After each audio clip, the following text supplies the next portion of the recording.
Hello everyone, my name is Kaylin Gleason. The pathogen we will be talking about today is Ebolavirus. Ebolavirus is a severe and usually fatal illness in humans and primates. In 1976, the first Ebola outbreak occurred simultaneously in South Sudan and the Democratic Republic of Congo. These outbreaks occurred near the Ebola River, which is where the name of the disease was coined. The outbreak in 2014 to 2016 was the most severe thus far. It affected 3 countries in West Africa, Guinea, Sierra Leone, and Liberia, with 28,646 cases and 11,323 deaths. In total, there has been 35 recorded outbreaks of Ebola in Africa. Here is a brief introduction on the basic structure of Ebola virus. The virus is lipid enveloped. It comes in a helical capsid. And my favorite description of its shape is that it resembles a strand of cooked spaghetti. Just a touch more on its shape, it is tubular and sometimes branched. It is long, sometimes circular shaped, stick-shaped, or U-shaped. On average, the Ebola virus is 80 nanometers in diameter and 1,000 nanometers long. It can be as long as 14,000 nanometers. Ebola virus is a single-stranded RNA virus. Here is a phylogenetic tree I made for Ebola virus. It comes from the family Filoviridae. From Filoviridae, we split into the genus Marburg and the genus Ebolavirus. Both are hemorrhagic fever illnesses. Ebola virus has 6 different species: Zaire, Sudan, Typhorus, Bundibugyo, Reston, and Bombali. The species in the green squares represent the virus strains that cause disease in humans. Zaire Ebolavirus, outlined in red, is the deadliest strain and is responsible for the Ebola outbreak of 2014. The Ebola virus's mode of transmission can occur in many ways.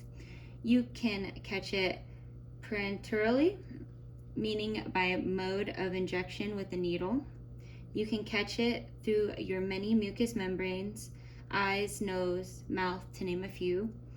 You can catch it, Ebola virus, by eating animals infected with the virus. This ties in with catching the virus via mucous membranes. You can also catch the virus through breaks in the skin. Cuts, wounds, abrasions are some examples. Animals and humans infected with the virus have high concentrations of the virus in their bodily fluids. You must avoid feces, urine, mucus, sweat, tears, saliva, semen, breast milk, and blood of those who are infected. Ebola virus is classified as a zoonotic virus. This means that the virus passes from a non-human animal to humans. Fruit bats are natural hosts of the virus. Ebola virus can be spread to humans from the bodily fluids of animals infected with the virus, such as fruit bats, monkeys, gorillas, baboons, and chimpanzees. Once contracted from an animal source, human-to-human transmission can occur through bodily fluids. In this slide, I briefly wanted to touch on what is happening on a cellular level when an individual is infected with Ebola virus. Once Ebola virus is in the bloodstream, it will stick to a cell, and then that cell will pull the virus into its cell body. The cell will begin to replicate the virus inside of its cell body. In this next image, you can see much replication has occurred. Thousands of new Ebola virus particles burst from the cell. These particles move throughout the entire body, infecting more cells and killing each infected cell after completing its replication cycle. This results in the destruction of tissues through the entire body, causing internal and external bleeding, or in other words, hemorrhaging. With vascular leakage and the body unable to facilitate proper blood clotting, the ultimate result is multi-organ failure, shock, and most likely death. The incubation period of Ebola virus is around 2 to 21 days. On average, individuals begin seeing symptoms in 8 to 10 days. The signs and symptoms are fever, fatigue and weakness, aches and pains. Some examples of aches and pains are headaches, muscle pain, joint pain, abdominal pain, and sore throat. Infected individuals with the virus will experience gastrointestinal symptoms such as vomiting, diarrhea, and nausea. They will also experience increased bleeding, such as hemorrhaging, blood and stool, blood and vomit, bleeding from the eyes, gums, mouth, and superficial bleeding under the skin. It is also typical to develop a skin rash on the face, neck, trunk, and/or arms. The next thing I would like to go over is the morbidity and mortality of the disease.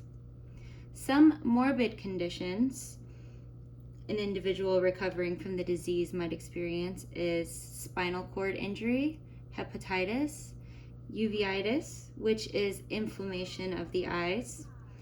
They could develop psychosis, meaning delusions and/or hallucinations, and the semen and breast milk of recovered individuals can still test positive for Ebola virus well after recovery.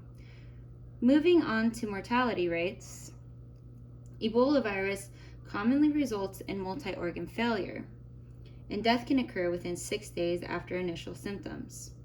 On average, Ebola virus has a fatality rate around 50%. The fatality rates vary based on specific strain from 25% to 90%. Zaire Ebola virus is the deadliest strain with a fatality rate up to 90%. Here are some lab tests commonly used for Ebola virus diagnosis.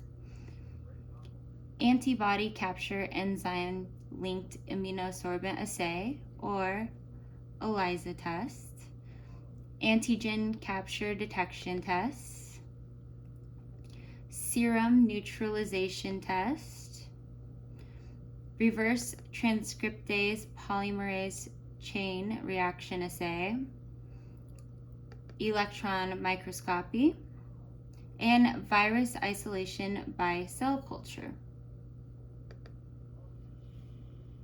I am happy to announce that as of late 2019, our first Ebola vaccine named Ervebo was approved. It is a single-dose virus-based vaccine. It contains a gene from Zaire Ebola virus that elicits rapid response to Ebola virus disease. Then, in 2020, the first 2 drugs to treat Ebola virus disease were approved. They both use monoclonal antibodies that are lab-created proteins that act like natural antibodies to stop the virus from replicating.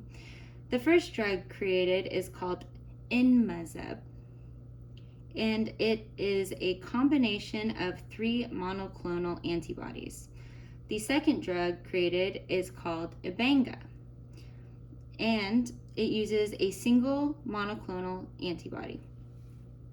Another drug that can be used for treatment is called remdesivir. It was created in 2009, not specifically for the Ebola virus disease. It is an antiviral that stops the virus from spreading in the body. Although, if Inmazeb or Ebanga are available, they will be chosen for treatment over remdesivir because they have proven to be much more effective in treating Ebola virus disease. Another form of treatment is simply giving supportive care.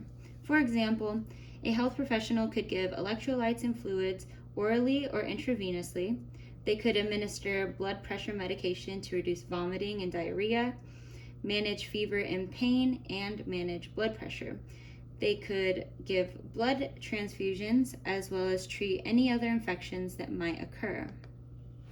And finally, we have immunity. Immunity will work as preventative protection from contracting the disease again. Although immunity does not last forever, clinical and immunological data shows immunity lasts a few years after infection. And that is everything. Thank you very much, everyone.